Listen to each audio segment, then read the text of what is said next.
Bonjour tout le monde, ici The Gentleman 14 et bienvenue à ce nouveau vidéo Stats Hammer. Aujourd'hui, je laisse de côté un peu les guerriers de Sigmar, les Stormcast Eternals, et je nous lance avec un premier Stats Hammer sur les Orruk Warclands, plus précisément les Iron Jaws. Donc, je vous présente aujourd'hui une comparaison entre les trois battle lines de cette faction. C'est une vidéo qui m'a quand même été demandée à quelques reprises et c'est une comparaison que je trouve quand même assez intéressante puisque on va se rendre compte qu'il y a une unité qui surpasse assez clairement les deux autres. Et il faut quand même prendre tout ça avec un grain de sel. On est actuellement début décembre. Games Workshop ont confirmé qu'il y aurait dans le mois de décembre une fac, donc un ajustement au niveau de la balance du jeu, au niveau des points, tout ça. Donc on ne peut pas savoir à 100% encore qu'est-ce qui s'en vient. Est-ce que les points que je vous présente aujourd'hui vont être ajustés? Dur à dire pour l'instant, mais ça nous donne quand même une bonne idée de qui fait quoi au niveau de ces unités-là. Donc, je parle bien entendu des Hard Boys, des Brutes et des Gore Gruntas que je vais vous montrer aujourd'hui. Un peu comme avec mes autres vidéos Stats Hammer, j'ai appliqué les mêmes buffs sur ces trois unités-là. Donc, un all-out attack, un +1 to hit, finalement, a été appliqué sur l'unité, qui est le buff le plus commun, le plus facile à obtenir dans tout Age of Sigmar. Et l'habilité Violent Fury, donc l'habilité du War Chanter qui donne +1 de dégâts à une unité, a été appliquée aussi pour avoir une bonne idée du dommage réel que ces unités-là peuvent produire, parce que le War Chanter, on va se le dire, est une pièce maîtresse de l'armée. Le Violent Fury est probablement la meilleure habilité de l'armée et est très nécessaire pour atteindre les gros profils de dégâts. Débloquer le pouvoir de certaines unités passe par cette habilité-là. Donc, c'est très important de l'avoir. Donc, ce sont les deux unités majoritaires qu'on a ici. Je vous présente à l'instant les statistiques.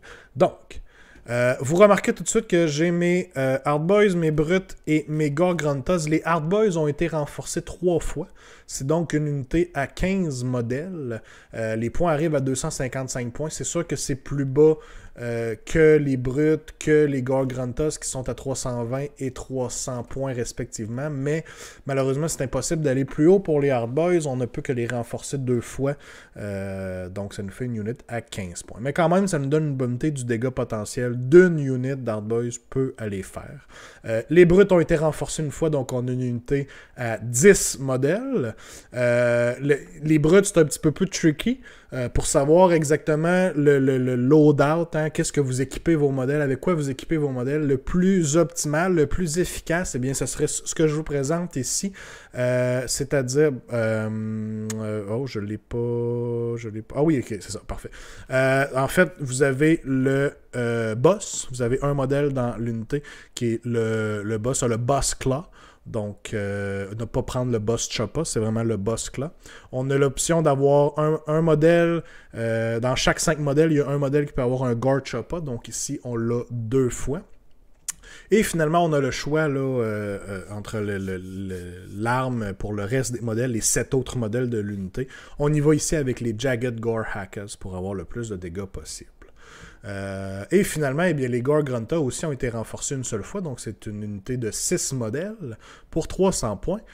On se rappelle que Games Workshop avait augmenté dans une fac leur rend sur les Jagged Horaka était passé à 2. Ce qui est selon moi beaucoup trop fort. Il n'y avait pas nécessairement besoin du rend à -2. Avant cette update-là, il y avait quand même une certaine option, on se demandait quand même ok, lesquels je prends, parce que les Gore Hackers avaient le 2 pouces de reach, ce qui est quand même assez important plus on fait des grosses unités, alors qu'on avait plus de dégâts avec l'autre option, mais qui n'avait pas le 2 pouces de reach, et là, en mettant le rend -2, c'est assez clair que c'est la meilleure option pour les Gore Grunta. Donc on a les Jagged Gore Hackers pour les Gore Grunta et les Tusks and Hooves, bien entendu, avec les cochons qui attaquent en dessous. Donc, vous voyez, les 2 hits sont rendus à du 2 un peu partout. On a ajouté le all-out attack et le dommage est augmenté en conséquence de Violent Fury aussi, donc le +1 de dégâts des War Chanter. Ce qui nous donne, comme vous pouvez voir ici avec le graphique, et que vous pouvez voir avec les statistiques des points ici, Bon, Hard Boys, généralement, c'est l'unité qui va faire le moins de dégâts, surtout quand on va rencontrer des plus gros saves. Hein, on voit ici du 2+, du 3+, on fait pas beaucoup de dégâts quand on regarde. On est dans du 13 ici en moyenne pour un 3+, alors que les brutes sont déjà du 23 et du 22 pour les Garganta. Donc, les Hard Boys, c'est beaucoup plus dur. Ils n'ont pas de rend, malheureusement. De base, en tout cas, on sait qu'avec Iron Jaws, avec la WA, il y a moyen d'avoir un point de rend additionnel, ce qui est très, très, très important. Mais les Hard Boys vont être surclassés en presque tout point par les brutes et les Garganta. La seule fois où ils vont faire plus de dégâts que les brutes, c'est lorsque l'adversaire n'a aucun save. Donc, si, par exemple, vous attaquez des Aetherwings, des Stormcast, qui n'ont même pas un 6+ save, là, vous allez faire plus de dégâts avec un 40.89 en moyenne versus le 36 des brutes. Mais on ne bat quand même pas les Garganta avec leur 47.78. Comme vous pouvez voir, les brutes et les Garganta, des choix beaucoup plus intéressants, restent quand même assez proches les uns des autres. Pour commencer, sur du 2+ save, sur du 3+ save, les brutes ont l'avantage. On voit ici du 17.44 en moyenne contre du 2+ save, alors qu'on a du 15 pour les Garganta. Et c'est encore assez très proche sur du 3+. Les brutes l'ont encore un petit peu plus, mais dès qu'on est rendu sur du 4+, on a du 29.67 pour les brutes, alors qu'on est rendu à du 30.93 pour les Garganta. Et à partir de ce moment-là, plus on descend, plus les Garganta ont vraiment un potentiel de dommage beaucoup plus élevé. Jusqu'à se rendre à la fin, vous le voyez, déjà pas de save, on est du 47, alors qu'ici on a du 36. Et même sur un 6+, on est à du 43 quand même. Ça cogne. Ça cogne, les Garganta. Il faut dire que les trois unités ont quand même leurs utilités. C'est sûr qu'il ne faut pas se baser seulement sur le dégât potentiel que vous voyez. Les Hard Boys, par exemple, ont l'avantage d'avoir plus de modèles dans l'unité. Et aussi, ils ont leurs règles effectives là, pour rendre le rallye plus effectif, en fait, là, que vous allez ramener plus facilement des modèles en utilisant la command ability rallye. Ce qui peut être intéressant, mais selon moi, les Hard Boys sont vraiment le pire choix. C'est quand même drôle parce que pour ceux qui se rappellent avec l'ancien livre Horus Warclans qu'on a vu en 2e édition, les Hard Boys étaient vraiment, vraiment très bons, mais ils ont quand même été ici ajustés, changés un peu leur dynamique avec versus les brutes, versus les Garganta. Et selon moi, ce sont les grands perdants ici. Les brutes, quant à elles, ont quand même aussi certaines habiletés avantageuses. Entre autres, ils ont un +1 to hit d'intégrer. Dès qu'ils vont attaquer des modèles qui ont 4 wounds et plus, ils vont avoir un +1 to hit.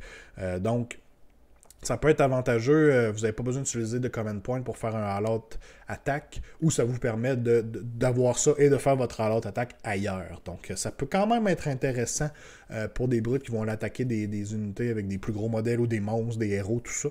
Vont quand même pouvoir facilement avoir leur +1 to hit. Et ont aussi une règle intéressante au niveau de la contestation d'objectifs, c'est-à-dire si vous avez des modèles ennemis qui sont assez proches des brutes et qui n'ont qu'un seul wound caractéristique, là, un à leur wound caractéristique, ils ne comptent pas comme contestant un objectif. Donc les brutes font non, c'est notre objectif, ce qui peut être quand même une règle très très bonne, très forte.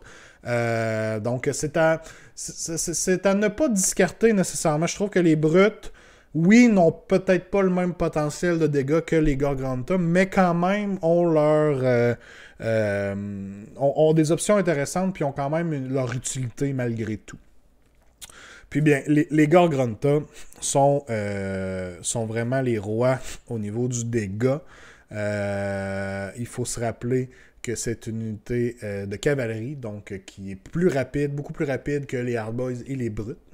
Donc, si vous voyez le genre de liste qui se joue à travers le monde en ce moment d'Iron Jaws, on voit beaucoup de Garganta car c'est très facile de les faire move dans l'aérophase et leur move plus tard et soudainement, ils sont rendus dans votre face, prêts à charger, prêts à vous rentrer dedans avec toutes les autres unités de cochon et les Mokrocha, bien entendu. Donc, c'est très très très solide, ça va vite et il faut mentionner quand même qu'ils ont des mortels, ils vont faire des mortels sur la charge.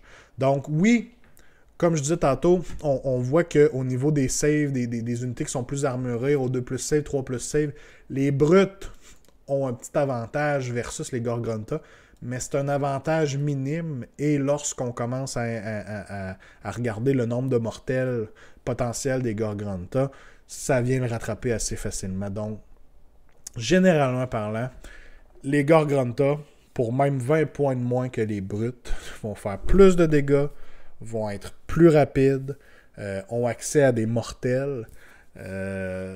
C'est dur à battre. C'est dur à battre, honnêtement.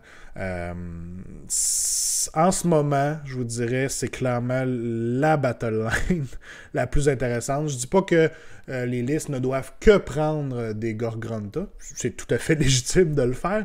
Mais, généralement parlant, on va voir surtout un bon paquet de Gorgrunta avec peut-être quelques unités de brutes au travers ou d'hardboys, une ou deux, je dirais maximum 3, mais généralement ça va être très Gorgrunta heavy en priorité. Donc j'espère que ce petit coopératif vous aura plu, j'espère que ça vous donnera une meilleure idée de quoi utiliser dans votre armée de Iron Jaws. Si vous avez des commentaires, gênez-vous pas, juste en dessous ici, laissez-moi tout ça. Si vous avez des suggestions aussi d'unités que vous aimeriez voir comparer, et ça peut être à travers n'importe quelle faction d'Age of Sigmar, laissez-moi ça dans les commentaires plus bas. Si c'est pas déjà fait, lâchez-moi un petit like et abonnez-vous au channel, ça nous encourage fort fort fort.